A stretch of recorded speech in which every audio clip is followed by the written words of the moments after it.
resumo de história geral, os principais assuntos. A Idade Antiga ela é dividida em Mesopotâmia, Egito, Fenícios, Persa, Hebreus. E essa aqui é a Idade Antiga clássica, que é Roma e Grécia. Mas focando em Roma, quando o Império Romano ele tem o seu apogeu e o seu declínio. Tá? O apogeu que a gente chama de Pax Romana, e o seu declínio, que é quando há a divisão do Império do Ocidente e Império do Oriente, o do Ocidente com sede em Roma, do Oriente em Constantinopla. Então, eu acho que essa parte é muito importante para entender a formação do feudalismo, como que aconteceu, enfim. Por que é importante saber dos povos da Mesopotâmia? É que foi daqui, né, aqui é considerado o berço da civilização, uma região que fica, não é um país, é uma região que tem vários povos, né, que habitaram ali. Os hebreus também, não acho que vai cair alguma coisa dos hebreus. Fenícios, e uma coisa interessante dos fenícios é que é o comércio marítimo, né, que eles desenvolveram justamente por eles estarem numa região mar Mediterrâneo. Os fenícios ficam aqui, então é uma região que para plantio não dá. Investiram no comércio marítimo, e uma coisa importante dos fenícios, eles foram responsáveis pelo alfabeto de 22 letras, e os gregos acrescentaram as vogais. E eles organizaram, né, esse alfabeto justamente para facilitar, né, nas relações comerciais marítimas ali com os povos. A Grécia é um período legal da Grécia. A Grécia, na realidade, é dividida em alguns períodos históricos, como o pré-homérico, né, que é quando começa o povoamento da Grécia. O período homérico, que é a formação dos gênios, das comunidades, né, familiares. O período arcaico, que é a formação da polis, né, que são as cidades-estados com suas instituições políticas. E isso aqui é importante, né? Atenas, que é o regime democrático. Esparta, que era a maior potência militar. Mileto, que é o berço da filosofia grega. O período clássico também, que é marcada por duas principais guerras, é uma coisa que já caiu em outros vestibulares, as guerras médicas, né, que foram as guerras entre gregos e persas. Os gregos, eles foram vitoriosos, né, e a ameaça persa foi afastada. Aí a guerra do Peloponeso, que foram as polis, né, cidades-estados que estavam disputando entre si o domínio, o poder, né. O período helenístico também, que é quando Alexandre, filho de Filipe II, ele expande a cultura grega pelo mundo, né, antigo, uma fusão cultural, unindo elementos da cultura grega com a oriental. Então, acho que isso aqui é muito importante. Roma, né, como eu falei, Roma é dividida em 3 períodos, que tem o período da monarquia, o da república e o período do império. Né? Então, temos o Alto Império, que é o apogeu, a Pax Romana, e o Baixo Império, que é o declínio, né, de Roma. Quando Constantinopla é tomada pelos turcos, a gente vai começar uma nova fase ali, a gente vai mudar de período. Fiz esse castelinho, e tem alguns assuntos, principais assuntos também, que tem as invasões bárbaras, a formação do feudalismo, as cruzadas, o renascimento comercial, o surgimento urbano, a crise do feudalismo, o surgimento da burguesia, a guerra, a peste e a fome. As invasões bárbaras, porque devido a essas invasões, as pessoas saem da cidade, vão para o campo, e ali é formado os feudos. Vários povos da Europa Central, conhecidos como bárbaros, eles saem de suas terras de origem e ocupam diversas áreas do continente europeu. Então eles entram saqueando, devastando a cidade de Roma, e a população abandona, né, as cidades, se instala na zona rural em busca de proteção, desintegrando-se a conformação urbana. Começa, né, a formação do feudalismo, tá? Onde as cidades se despovoaram, né, que eu acabei de ler, e a população se refugia no campo, nos chamados feudos, né? Os senhores feudais são os nobres. Eles permitem a instalação desse povo humilde em suas terras como servo, na condição de prestarem serviços, pagarem tributos, obedecerem aos senhores, né? Então, em troca de proteção, as pessoas vivem ali. E aí tem a relação, os senhores feudais ofereciam proteção, né? Tem a relação de vassalagem, que um grande senhor feudal concede a um outro nobre uma parte de suas terras, né, para que ele forme um pequeno feudo. E quem recebe, né, esse nobre que recebe tem o nome de sucerano. O senhor feudal, né, que concede, chamado de vassalo, e o que recebe é o sucerano. Tá vendo aqui? A economia do feudo era uma economia basicamente de subsistência, era apenas para o próprio sustento, né, sem objetivo de comercialização. Cruzadas foram expedições militares realizadas pela Igreja Católica para expandir a fé cristã, né? Os ricos cavaleiros fundaram, com o apoio da Igreja Católica, poderosos grupos para lutarem nessas cruzadas. Esses soldados aqui, quando acaba as cruzadas, eles ficam desempregados, né? Porque eles não têm mais para quem trabalhar. Tem aqui vestido, que é a peste negra. Ele não é a peste negra, mas ele tá ali para combater, né? Sendo médico. Na Idade Média, a peste negra, eita, ela matou 1/3 da população europeia. Ela chegou na Europa durante o século XIV, nas caravanas de comércio que vinham do Oriente através do Mar Mediterrâneo. E as péssimas condições de higiene dos burgos, né, foram propícias para o rápido espalhar dessa doença. O que foi o renascimento comercial? As especiarias tornaram-se produtos de lucro na Europa, né? As especiarias eram temperos de diversos sabores, né, que eram usados em conservas, na fabricação de remédios, perfumes, enfim.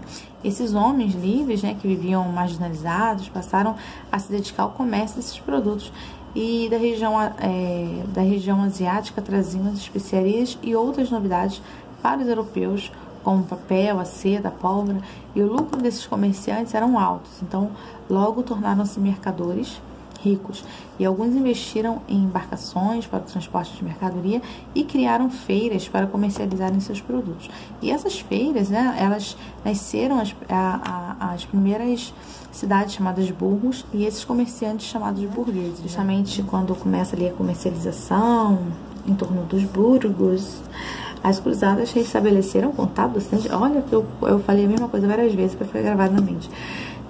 E o lucrativo comércio especializa de novo em necessidades com importantes centros mercantis. Olha que cidade bonitinha que eu fiz. Tá?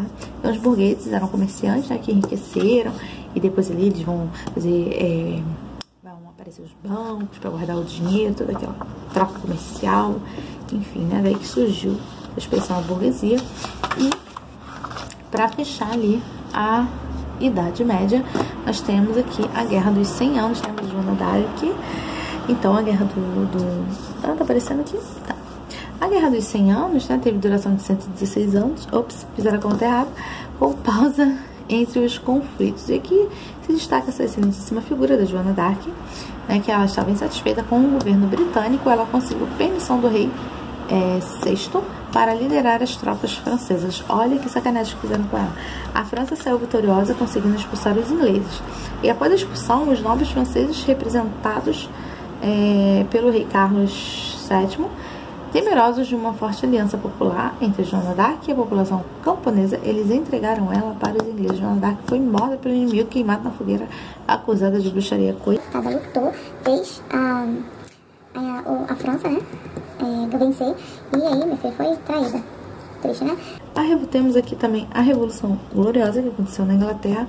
Basicamente, ela fez com que, através dessa revolução, aconteceu a troca do absolutismo monárquico pela monarquia parlamentarista na Inglaterra. Botei uma cueca nele, gente, porque não dá pra ficar sem cueca. Sou uma moça de família. Então, aqui é a Idade Moderna. Então, nós temos o absolutismo, mercantilismo, expansão marítima, iluminismo, reforma e renascimento. Olha que chique, gente. Ficou muito legal, né? Desenho. Fala aí. Aproveita aqui, se inscreve no meu canal, curte, compartilha, blá, blá, blá. A Idade Moderna. Na Idade Moderna, nós temos o quê? O absolutismo, que é a concentração política nas mãos de quem? De quem? Dos reis. Olha só. Né? E o rei, ele podia fazer o que ele queria, impor decretos, impostos, selecionar funcionários, militares, blá, blá, blá. Tudo ele era o absoluto. Tá? Então, aqui tá um rei bem bonitinho que eu fiz, né? Foi o regime político em que os poderes políticos se concentravam nas mãos dos reis que decidiam todos os assuntos. Mercantilismo, isso é um assunto muito importante, que cai muito, que é o conjunto de práticas e ideias econômicas desenvolvidas na Europa entre o século XV e XVIII. Tinha o objetivo de fortalecer o Estado e enriquecer a burguesia. Olha só o mercantilismo aqui. Então, foram medidas econômicas, né, políticas, que os reis absolutistas eles tomaram para aumentar os seus poderes e garantir a prosperidade dos países que governavam. Então, as principais características do mercantilismo é a intervenção do Estado na economia, o metalismo, a balança comercial favorável, a exploração das colônias, o protecionismo. Não vou ler tudo, você pode ver isso no Instagram, aproveita e me segue lá, ok? Temos a expansão marítima e comercial também, um assunto muito interessante, a partir do século XV e XVI. E o objetivo era a busca de um caminho alternativo para as Índias e fortalecimento do poder real. Olha só que bonitinho, minha cara dela. Renascimento cultural e característica do Renascimento. Renascimento cultural foi basicamente o retorno, né, o Renascimento ou Renascença, foi marcada por um retorno aos valores e características da antiguidade clássica greco-romana. Então, eles queriam resgatar ali, né, toda a cultura, tudo dos gregos e romanos, né, que estavam lá, ficou perdida. Então, as características do Renascimento é o humanismo, que é a valorização do ser humano e da natureza humana. E aí nós temos o antropocentrismo, que é o homem no centro do mundo, o racionalismo, né, na razão humana, o empirismo, ou a valorização da experiência. E nós temos os principais pensadores, Leonardo da Vinci, Michelangelo, Nicolau Maquiavel, Galileu Galilei. É isso aí, são as características do Renascimento. Aí eu fiz essa gatinha muito fofa, que fala que valores do movimento cultural. E aí eu fiz essa gatinha, gente, muito chique, né? E eu botei aqui que eu assistindo as videoaulas de um professor que eu não lembro quem, na internet, ele falou: carinho, valores do movimento cultural renascentista, carinho, C de classicismo, A de antropocentrismo, R de racionalismo, individualismo, naturalismo, hedonismo e otimismo. Então, o Renascimento foi um importante movimento de ordem artística, cultural e científica que se deflagrou na passagem da Idade Média para a Idade Moderna e iniciou-se na Itália. Olha que legal, aqui eu já falei, né, recebeu esse nome porque os integrantes buscavam, muito repetitiva para gravar mesmo. Eu acho que foi. Sim, vamos falar um pouquinho agora sobre a Reforma. A Reforma Protestante. E nós temos aqui Martinho Lutero, o reformista, né, ele aqui na parede pregando as 95 teses. Né? E ele era contra, né, a corrupção do clero católico, a condenação da usura, a venda de relíquias sagradas, né, indulgências, tudo isso ele criticava muito. E aí teve a Contra-Reforma, que foi, né, uma resposta da igreja, que combateu todo esse movimento protestante. E eles eram, né, queimavam as pessoas vivas na fogueira, empunhando na praça pública. Meu Deus, se eu tivesse lá, eu teria sido queimada, com certeza. E aqui temos quem? Temos o Iluminismo, que foi um movimento intelectual ocorrido entre o século XVII e XVIII na Inglaterra e na França, e foi também chamada de Era das Luzes. Olha que legal. Eles valorizavam a razão, né, como única fonte de sabedoria para explicar os acontecimentos do mundo, e os filósofos, eles eram contra o absolutismo e eles eram contra o mercantilismo, tá? Porque era uma política econômica de intervenção estatal e nas atividades burguesas, né, cerceando o desenvolvimento capitalista. Então, o iluminismo defendia a igualdade entre os homens diante da lei, a tolerância religiosa, a liberdade pessoal. E eu tenho aqui, olha, alguns filósofos iluministas, muito legal. O primeiro, então, John Locke, que defendia a liberdade de expressão. Ele também temos Montesquieu, um filósofo francês. Esse aqui é um filósofo inglês. Esse aqui é o filósofo francês. Gente, eu botei aqui, né, porque tá livre, tá bom? Liberdade de expressão. E o Montesquieu, ele defendia, ele era contra a monarquia absolutista. Ele acreditava na separação dos poderes em legislativo, executivo e judiciário. Outro filósofo é Voltaire, que influenciou na Revolução Francesa. Ele defendia o liberalismo, né, a liberdades civis. Nós temos Jacques Rousseau, que democracia direta, né? A Rússia não acreditava no individualismo, indo contra teorias liberais da época. Então, ele defendia a democracia direta. Temos Adam Smith, que é o pai da economia moderna, e Denis Diderot, que ele escreveu a primeira enciclopédia do mundo. Olha que legal. E eu acho que aí foi, né, gente, período moderno. E nós... Eita, ficando grande esse vídeo, gente. Temos aqui a Idade Contemporânea, dividida em Revolução Francesa, período napoleônico, Guerra Fria, Revolução Industrial, Primeira Guerra Mundial, entre guerras, Segunda Guerra Mundial. A Revolução Francesa, que ela é dividida em 3 fases, tá? Que marcou o início da Idade Contemporânea. Foi um movimento impulsionado pela burguesia, tá? E aí, olha que interessante, a burguesia exigia também a garantia de seus direitos políticos, pois era ela quem sustentava o Estado, posto que o clero e a nobreza estavam livres de pagar impostos, eles não aguentavam mais pagar impostos sozinhos, né? Então eles queriam ali a liberdade. A primeira fase é marcada pela tomada da Bastilha e a declaração dos direitos do homem e do cidadão. E eu botei aqui a declaração do direito dos homens e do cidadão, que diz o seguinte, de 1789, que diz: direito natural do homem é o direito à propriedade, igualdade, liberdade e segurança. A educação é o direito de todos, a soberania reside no povo, o povo tem direito à revolta. Isso aqui foi da Revolução Francesa, a primeira fase, marcada pela tomada da Bastilha e pela Declaração dos Direitos Humanos. Aí. Muito importante. Segunda fase, aqui, que é a formação de grupos políticos, né, o jacobino, o girondino e a planície, e foi a execução do rei Luís VI, gente. Olha só, ele foi na guilhotina, pela cabeça.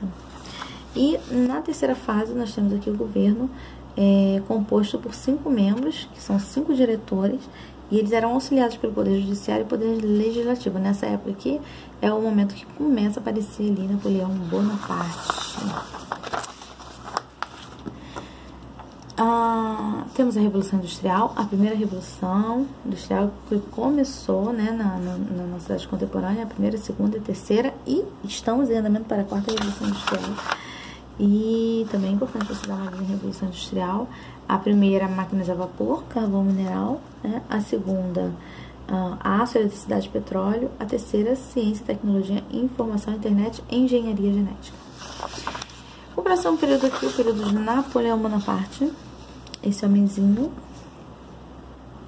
E começa o período, a era napoleônica começa com o golpe do de Brumário, que quando ele dá o golpe ali, né, da ditadura na França, ele começa ali a reinar e, gente, através de um referendo, olha só, uma consulta popular, Napoleão se fez imperador. O povo queria Napoleão como imperador e ele faz algumas coisas, como ele institui o Código do Comércio, o Código Penal, ele fundou bancos na França, organizou a sua obra mais relevante, o Código Civil, inspirado nos direitos humanos.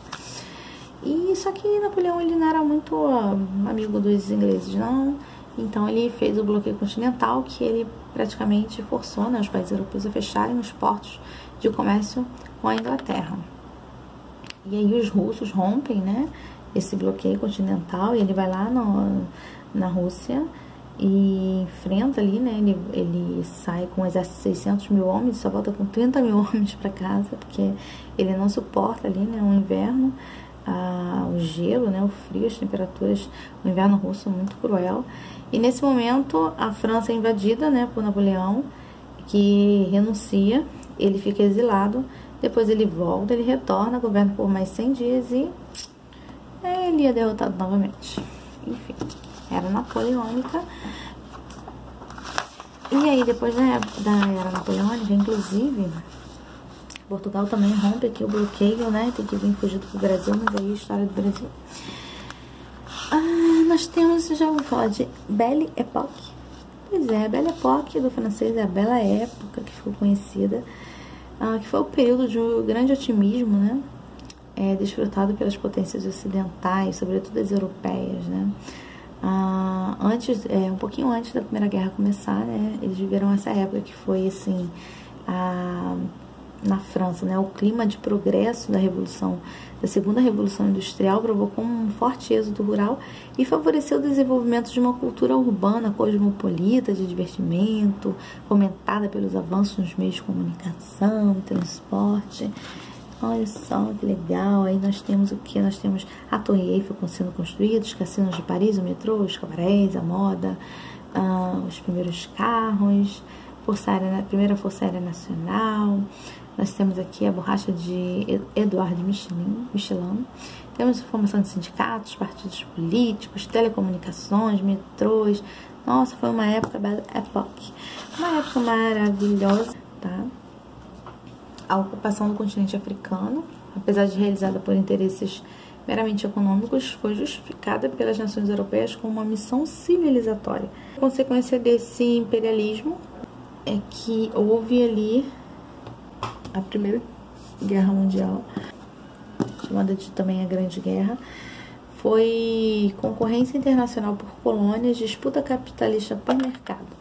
E aí nós temos a Tríplice Aliança, que é a Alemanha, Áustria e Itália, a Tríplice Entente, que foi quem venceu, né, que é a França, Inglaterra e Rússia. O primeiro conflito de escala mundial, temos aqui as fases da guerra, né, onde temos aqui o rápido deslocamento com o objetivo de destruir o inimigo, a primeira fase, a segunda fase das trincheiras, a saída da Rússia. Isso aqui é muito importante. A Rússia, ela sai da guerra porque ela se torna um país socialista, e aí a gente tem aquele chamada Revolução Russa. Não sei se você já ouviu falar da Revolução Russa. E aqui tem toda a história, né? Um levante popular ocorrido na Rússia. Pode dar uma olhadinha nesse banner lá no meu Instagram, também resumidinho, pra você saber o que é. Temos aqui o Tratado de Versalhes, no final da guerra. Por causa do revanchismo francês, lá de trás, a Alemanha foi obrigada a devolver território, redefinindo sua fronteira, estabelecendo indenizações e a criação também da Liga das Nações. Temos esse período também, o período entre guerras, que temos aqui o fascismo de Benito Mussolini, em 1922, o Tratado de Latrão, em 1929. Mussolini, ele concede ao Vaticano soberania de Estado independente. Temos a quebra da Bolsa de Valores de Nova York. Temos a crise, que é a crise econômica que afeta vários países do mundo. Temos aqui Adolf Hitler, tornando-se chanceler da Alemanha e começa a implantar o regime nazista na Alemanha. E o dia que entra em vigor o plano econômico criado pelo governo. A gente vai certo dia. Eu não sei falar inglês. Entra em vigor o plano econômico criado pelo governo de Roosevelt para tirar a economia norte-americana da recessão. Nós temos aqui a Alemanha, que anexa a Áustria, né? E no ano seguinte a Polônia é invadida pela Alemanha. A França e a Inglaterra declaram guerra à Alemanha e começa a Segunda Guerra Mundial. Olha só, gente. Segunda Guerra Mundial, nós temos aqui a Alemanha arruinada na Primeira Guerra, né? E aí, devido ali às exigências do Tratado de Versalhes, obriga a Alemanha a pagar indenizações aos países vencedores. Ela fica ali com muita raiva, né? E ela quer a revanche também. Nós temos aqui na Segunda Guerra Mundial o conflito dividido entre aliados e o eixo, aliados da Inglaterra, Estados Unidos, União Soviética e França, e o eixo Alemanha, Itália e Japão. Os países do eixo vencem as batalhas iniciais do conflito, em seguida houve um equilíbrio, o poder entre os grupos, e por fim os aliados vencem a Segunda Guerra Mundial. Nós temos também aqui Hiroshima e Nagasaki, a bomba de Hiroshima e Nagasaki. Temos ali o Holocausto de Hitler e o fim, né? O fim com o Japão se entregando. Nós temos aqui também a Guerra Fria, que não foi uma guerra propriamente assim, não foi um confronto direto, mas foi uma guerra, né? Um país ameaçando o outro, o bloco, formação de dois blocos, capitalista e socialista. Nós temos aqui capitalismo de um lado, socialismo de outro lado, o plano Marshall, Comecon. Isso aqui é um plano de recuperação para os países europeus, aqui é um plano de ajuda para os países socialistas. A OTAN, e aí eu fiz aqui a OTAN é uma organização tratado do Atlântico Norte, que é uma aliança militar formada apenas por países capitalistas. E aí nós temos também o Pacto de Varsóvia, que é a mesma coisa, né? É uma aliança militar entre os países socialistas. Nós temos a CIA, que é um serviço de inteligência dos Estados Unidos, e temos a KGB, que também é um serviço de inteligência, né, de espionagem da União Soviética. Temos as disputas ideológicas e conflitos indiretos, como a corrida armamentista, corrida espacial, crise dos mísseis de Cuba, guerra da Coreia e guerra do Vietnã, né? A queda do Muro de Berlim, em 1989, põe fim, né? A Alemanha reunificada, a desintegração da União Soviética, que estava ali como falida, né? Isso, pessoal. Se você gostou desse vídeo, dessa pequena revisão, dá um ok, se inscreve aqui no meu canal. E boa sorte pra você. Amanhã eu vou estar colocando geografia aqui. Beijo e tchau.